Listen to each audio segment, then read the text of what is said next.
Were you expecting the resurgence of TTP in Pakistan? Bad understanding, poor planning, and poor policy.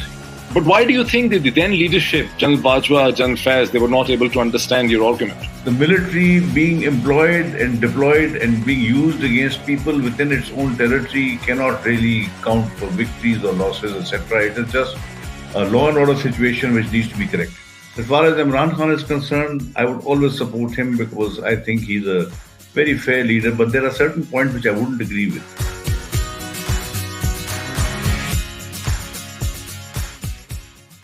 Assalamu alaikum, this is Moeed Pirzada. Today I have invited Pakistan's foremost soldier, General retired Tariq Khan, to this discussion in the context of resurgence of TTP in parts of Pakistan. General Tariq Khan needs no introduction, but let me remind you, he at one point headed Pakistan's Central Command. Before that, he also headed Pakistan's first Strike Corps at Mangla. But most notably, he was IGFC. In that position, he led Frontier Corps to a victory over the Pakistani Taliban in the Battle of Bajor. He has written extensively on the issue.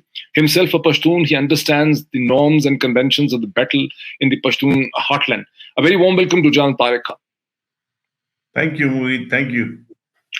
General sir, we had a marathon discussion in August of 2021, just before the Kabul was about to fall. In fact, I think it was several days before the fall of Kabul to Taliban.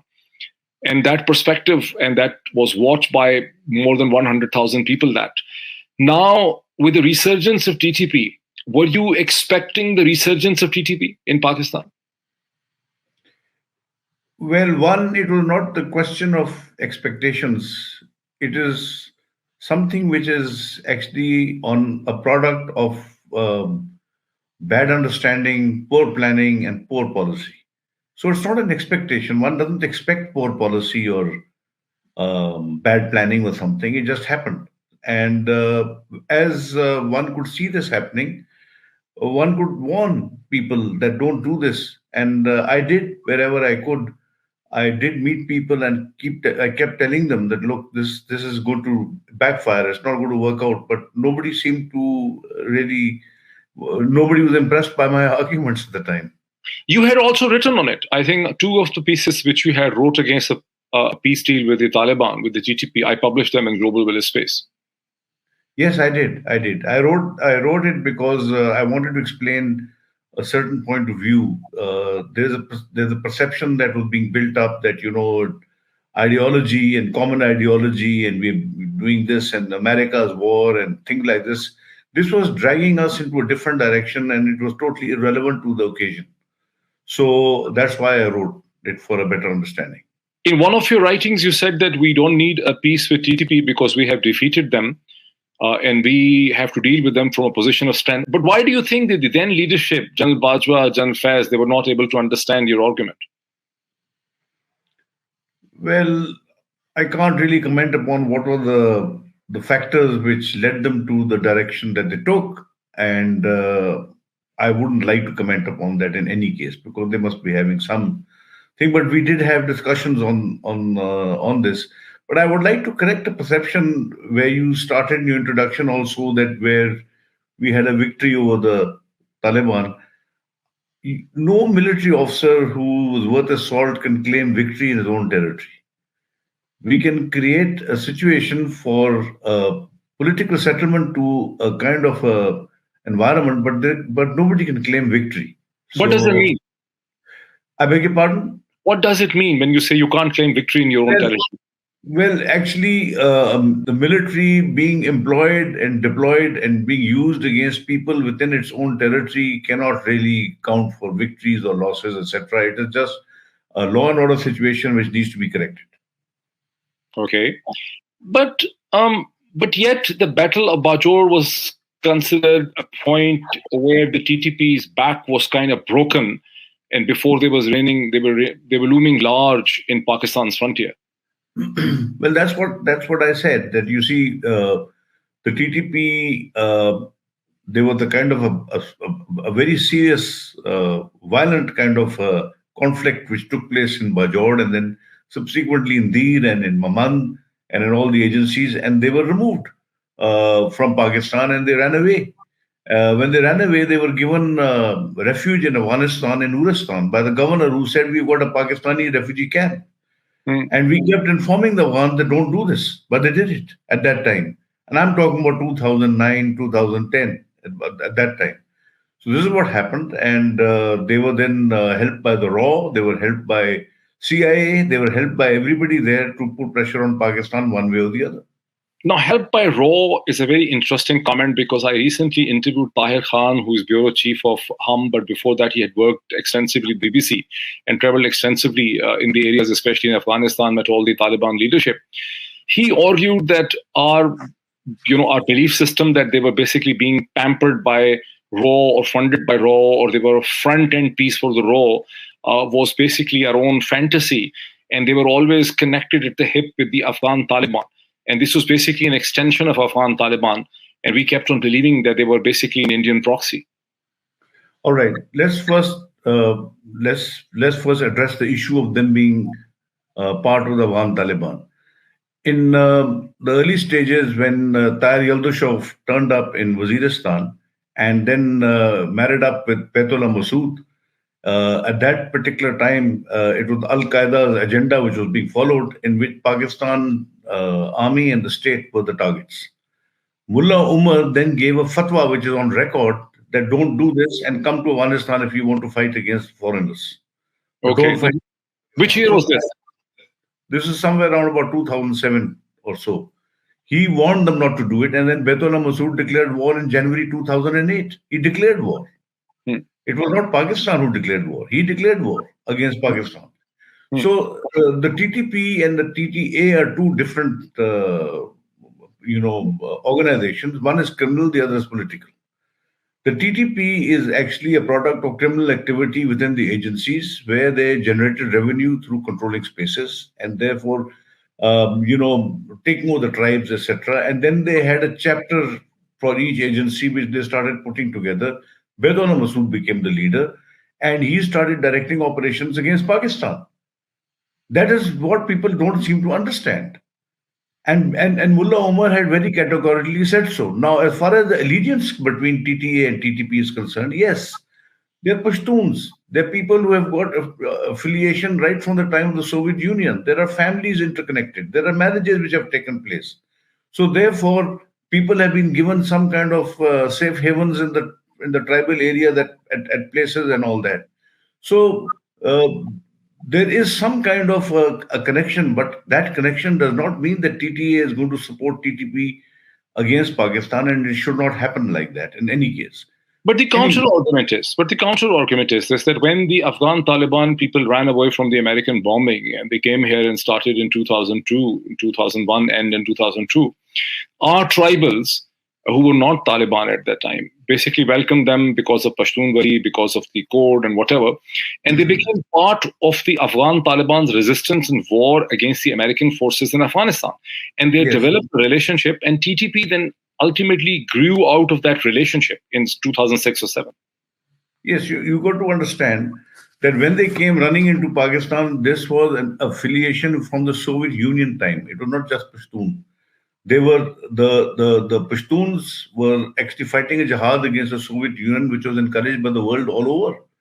The Saudis had put in $3 billion. The United States had put in $3 billion. And they were actually moving against the Soviet Union. So there were a lot of affiliations. So when they came back, they were welcomed with open arms in the tribal areas, and the Pashtunwali came into play and things of this sort. But when you talk about that particular time, the Pashtuns were being led or being directed by Naik Muhammad. We're talking about somewhere 1995, earlier, when he put together some kind of a movement. He was 29 years old, and he started this kind of a movement there in Waziristan, etc. And it slowly morphed into something else. And basically, the Wazir tribe assisted Mullah Umar, not the Baitullah Masood tribe. The Masood tribe did not do that. They were only focused on Pakistan. The Wazir tribe was the CNG Commander Nazir group, who was being warned by Pakistan again and again not to do cross-border violations, because that is where we were coming into conflict with the United States.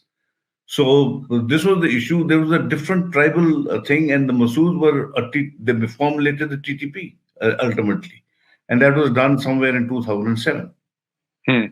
But Jalsab, you just mentioned that Nik Muhammad was only 29 years of age. And you also mentioned that there were affiliations and connections from the days of the war against the Soviets. But the war against the Soviets practically ended somewhere in 1986-87. So when we look at 2011, this is 2001, it's almost like 15 years after that. I mean, look at 16 years, 15, 16 years after that. And that generation that actively fought against the Soviet forces would not be there, because these people and these fighters like TTP and the Afghan Taliban now are much younger. I mean, so how do we basically claim that this was something that was like an affiliation or a connection from the Soviet era? This seems to be a new phenomenon. No, it's not a new phenomenon. What actually happened was that during the Soviet Union, a lot of orphans came across and brought to Pakistan and were put into orphanages. These orphanages were financed by the Saudis. So we had a lot of orphanages out here, and those orphanages were teaching madrasa style education, and that's why the students, they were known as Taliban. Taliban should not be confused with Mujahideen. The Taliban grew up, and gradually and slowly they were trained and they were put together. They were hired as vigilantes for the trucking business to help them go across Afghanistan, because there was a lot of warlordism in Afghanistan after the Soviets had left.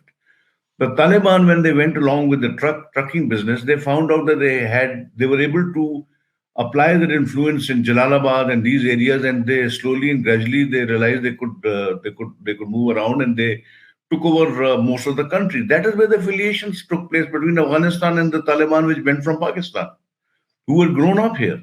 So this is how it really developed over a period of time. It's a very long story, and we can do a separate talk on it. But right now, this is what it is. But the main question related to the RAW and CIA and the NDS supporting the TTP. Look, first of all, India and Pakistan they're not friendly states, they're enemy states. Agreed. We will always keep doing things against one another. That's a historical fact. Now, if you really look at India's track record, what did they do in Sri Lanka? What did they do to the royal family in Nepal? What did they do in East Pakistan in 1971? When they started supporting the Mukti Bahani, they have always been doing terrorist activities against Pakistan. It's not new, but we have not been able to tell the world about it. Now, Modi goes to Bangladesh and he makes a political statement out there that, I supported the Mukti Bahani as a youngster. He volunteered. He was part of the force there. And he talks about India supporting, doing this terrorist activity in East Pakistan. He talks about it. Ajit Doval talks about dividing Pakistan into 4 pieces. He talks about it officially and publicly. He says so. Every military leader of theirs has come and talked about how they're going to invade and take over Kashmir, etc.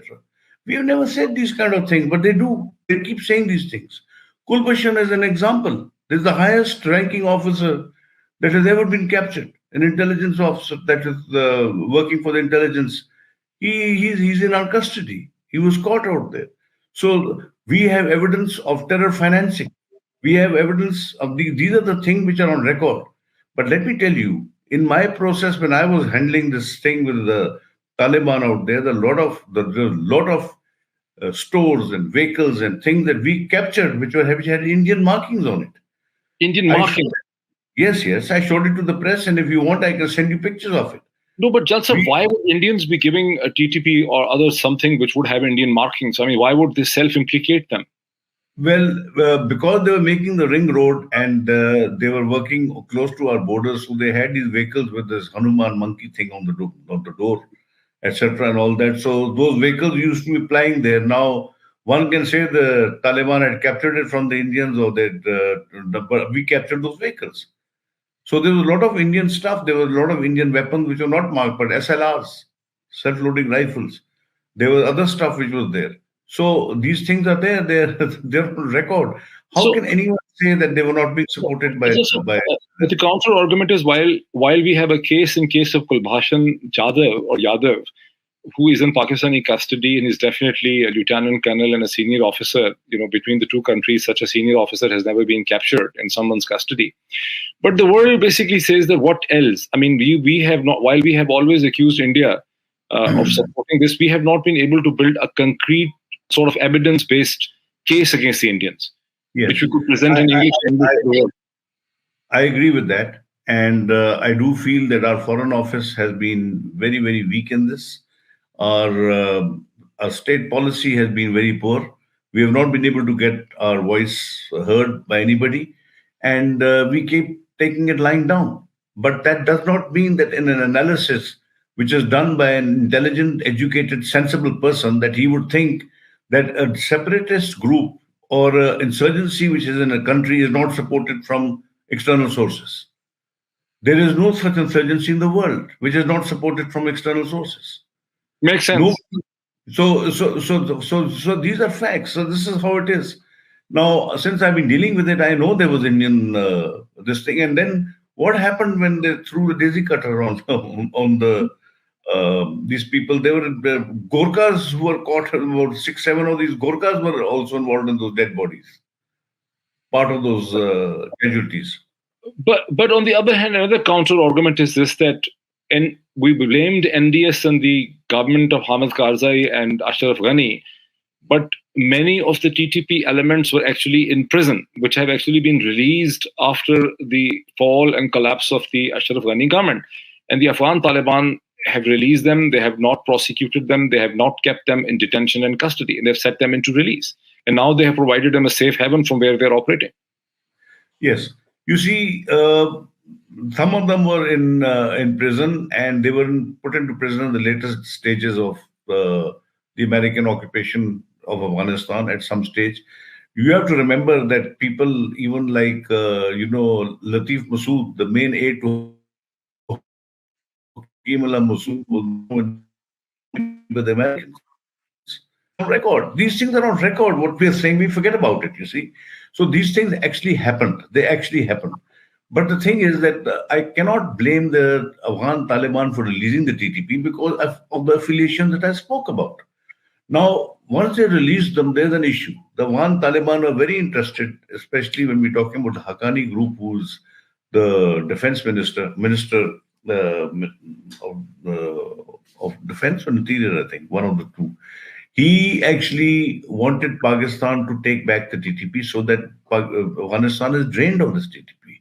Because the greatest fear that the Afghan government has is that TTP goes and joins the ISKP or the ISIS.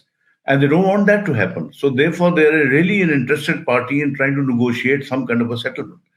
But the thing is this, that Afghanistan is nobody to negotiate a settlement between Pakistan and TTP.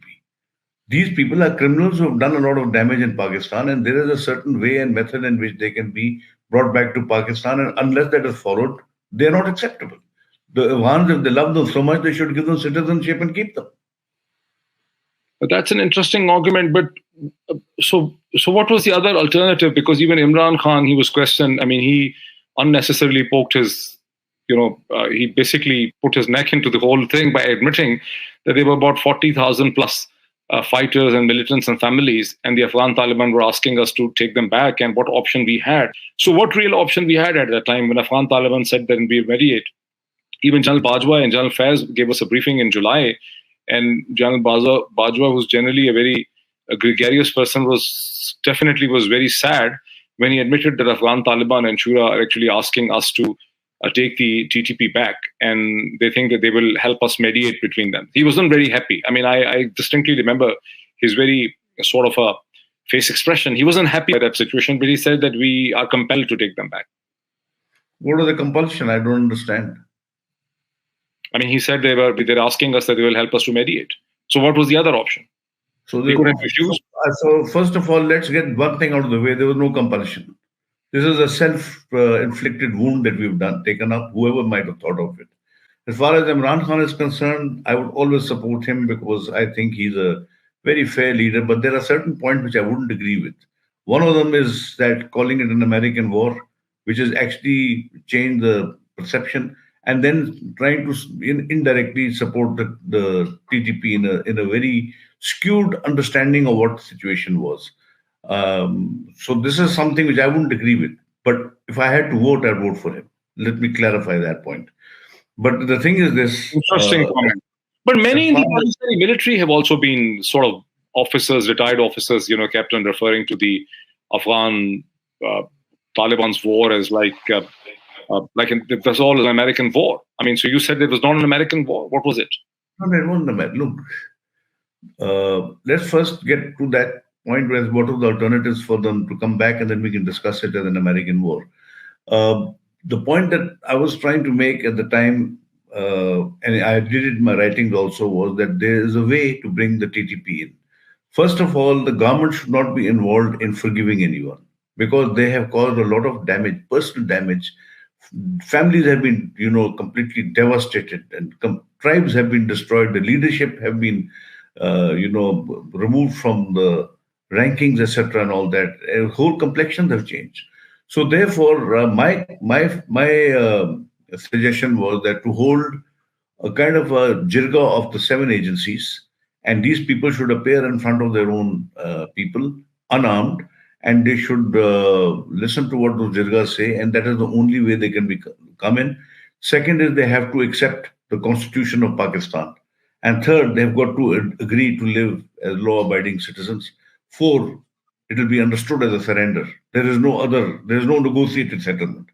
Now, this was what I had said, and I don't see what are the compulsion not to do it. So what do you think then? What happened? I mean, of course, you a very respected army officer. You kept on telling. You wrote about the pieces. You spoke about it.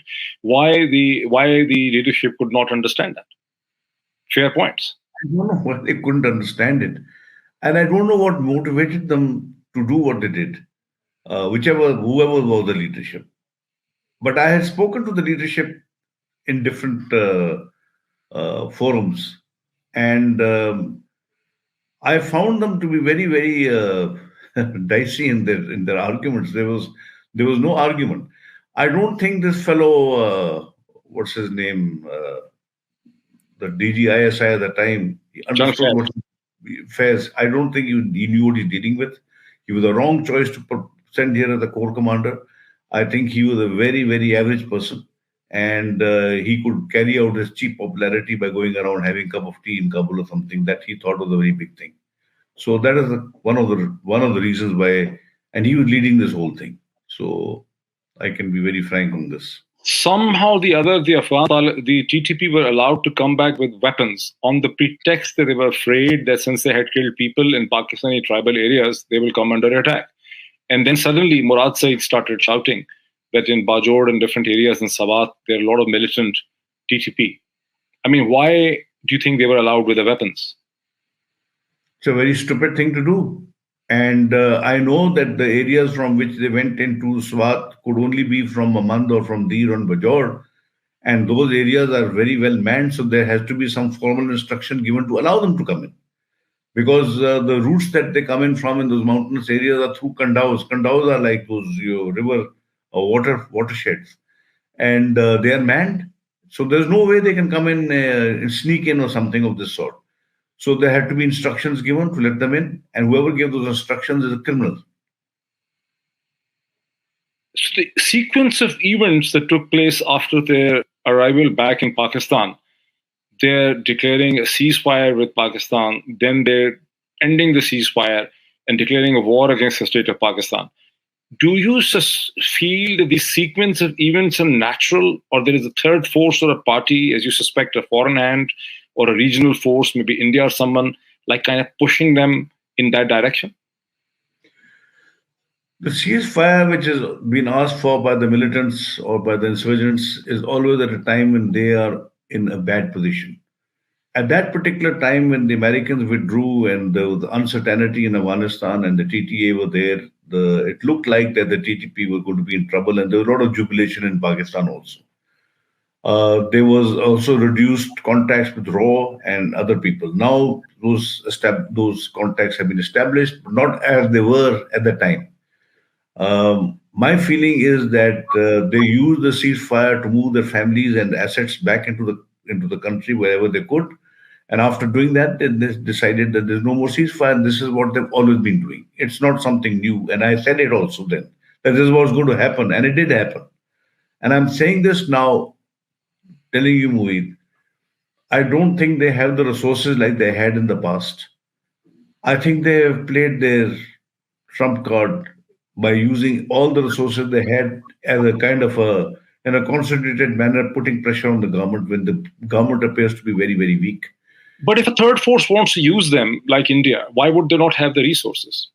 Well, they would, but the kind of contacts and the kind of arrangements that they had previously with the airlines open and with the airports open and the ring road going and with their people there is not the same. So I think there's going to be diminishing resources as far as the TTP is concerned in a month or so, and you'll find without doing anything, they're going to reduce their violence. So look at the two scenarios from two different ends. One is that what is the way forward for us with TTP and what the TTP are really planning. I mean, the sense that after all, there are merely a few hundred fighters. Pakistan is a state with a large army. They come back here. Instead of settling down and seeking peace, they have decided to fight us and attack us. What is their game plan? Well, the game plan obviously is what they're demanding, a separate area where they can have their own court, and they want Sharia all over. They want to have the army excluded. They want to revert Fatah's status to what it was. These are all, you cannot accept any of these. As far as the situation is concerned, Moeed, let me tell you something. It's not that Pakistan is suffering from insurgency or militancy or violence or extremism alone. It is suffering from everything. It is suffering from energy shortage. It is suffering from its economy is collapsing. It is suffering because it has got no government. And if you have no government, anybody can come up with a rifle, shoot it in the air, and become into a terrorist and to scare the hell out of people around the place. This is what's happening. There is simply no government. There is nobody who's sitting down and deciding a policy. And then those who do don't learn from the past. Do you know that in 2008, in Balochistan, all the B areas had been converted into A areas, which means police. And in 2008, it was reversed under Raisani's regime democratically and converted back into B areas. No one talks about it. Mm. We took a settled area and made it back and turned it back into a tribal area. And then when we did the merger of Fatah, I mean, that was a joke. I even wrote on that. That look, I am in favor of the merger of Fatah. I don't want FCR to be there. The FCR is not the issue. The fight in Fatah was never over the FCR. Suddenly the FCR became the main thing, and they went in indecent haste, not learning from their lesson. What they did in Swat, 1969, when Swat was merged with Pakistan, it was the highest level of literacy in all rural areas of Pakistan at that time. And look what they've done to it. They brought in the Pakistani constitution, it failed. They brought in the FCR then, it failed again. Then they brought in Sufi Muhammad. Is this the end of it? And then the joker who did this merger, he put Chitral into Malakan division. It's a different language, different people, different culture, different geography. And then they got a settled area under a PA, and then they had a tribal area under a DC. All this happened. But the same argument can be extended that maybe the decision to integrate Fatah with the KP is not necessarily a very wise step.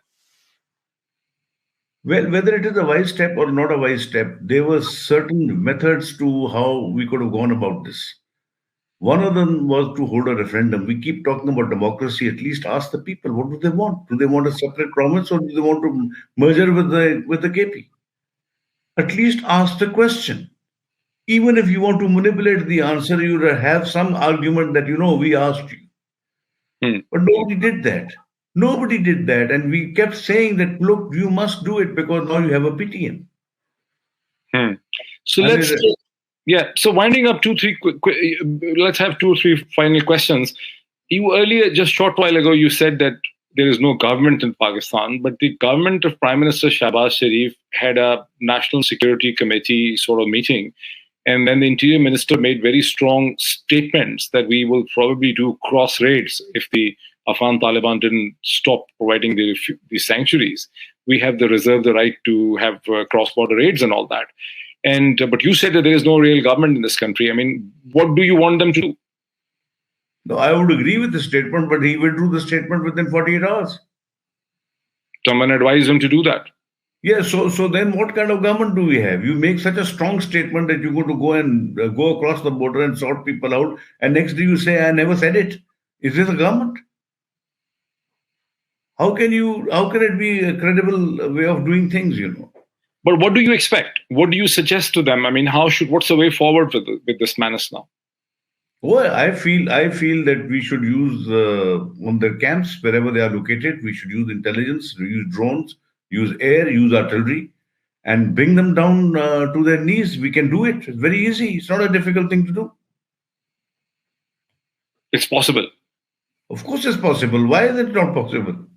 But the argument is this, that now we don't, like when you fought against them in Bajor, things have changed because Americans on the other side with the drones, but now in Afghanistan, they have sanctuaries in the space and we can't freely operate in Afghanistan. Why can't we operate in Afghanistan? They can operate here and we can't operate there. What argument is this? We should operate there. They're trying dismantling our fence. We're not even able to control that. This is what I'm saying. We don't have a government. Be sensible. I mean, give an act of war out here and then go for it. So basically, you think that if they have sanctuaries in the Afghan territory, we reserve the right to use Air Force to attack them or drones to attack them or something like that? Yes, why not? Why not? Why not? Because they are attacking our people. They're disrupting stability out here. The economy is getting affected because of this.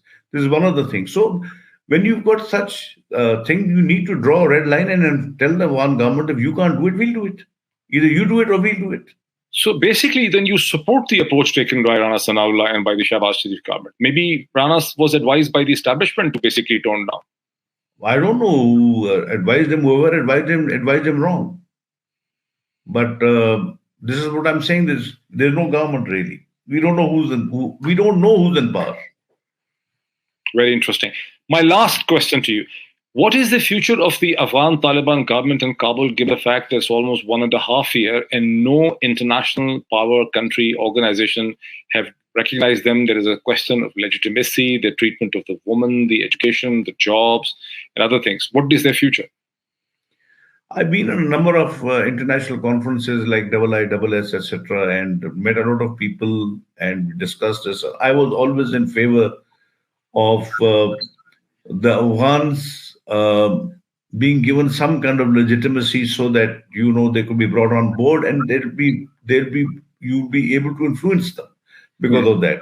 But by not bringing them on board at all, you can't influence them, and you are punishing the people of Afghanistan by withholding their money, by not giving them any food, things of this sort. So I do feel that some kind of legitimacy has to be worked out. We need a kind of a team, international team, sit down and decide how to deal under those pieces of United Nations, how to deal with Afghanistan as a new state.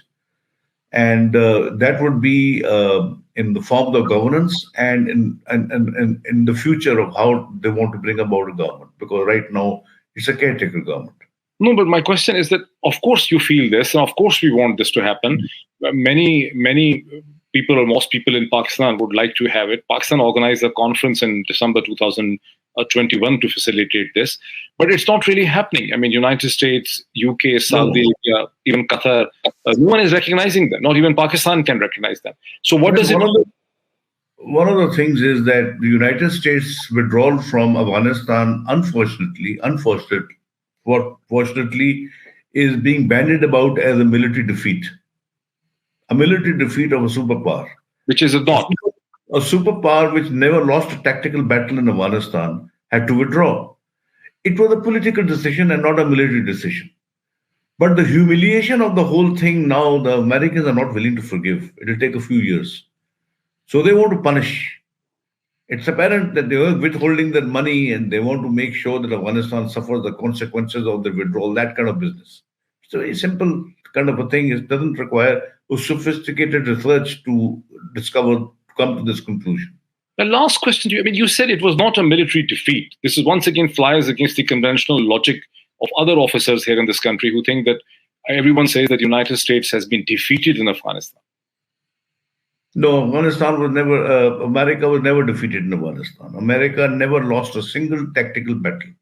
It controlled Afghanistan with the military, and then it became too expensive, $1 trillion, some casualties, politics at home, and it decided to withdraw. It was not worth the trouble as far as they were concerned. And they withdrew. If they wanted a military solution to it, they would require another 100,000 troops. That much I agree. This was not enough for them to do it because they didn't control the rural areas. That was where the whole thing was. So this was one of the issues, and I think it was not a military defeat; it was a political defeat. Okay. Do you think? Last question. Do you think that the Afghan Taliban government will survive for another few years? Actually, there is nobody there who's interested in removing them. So. Thank you, General Tariq. Thank you so much. On this note, let's conclude. Thank you so much. Thank you.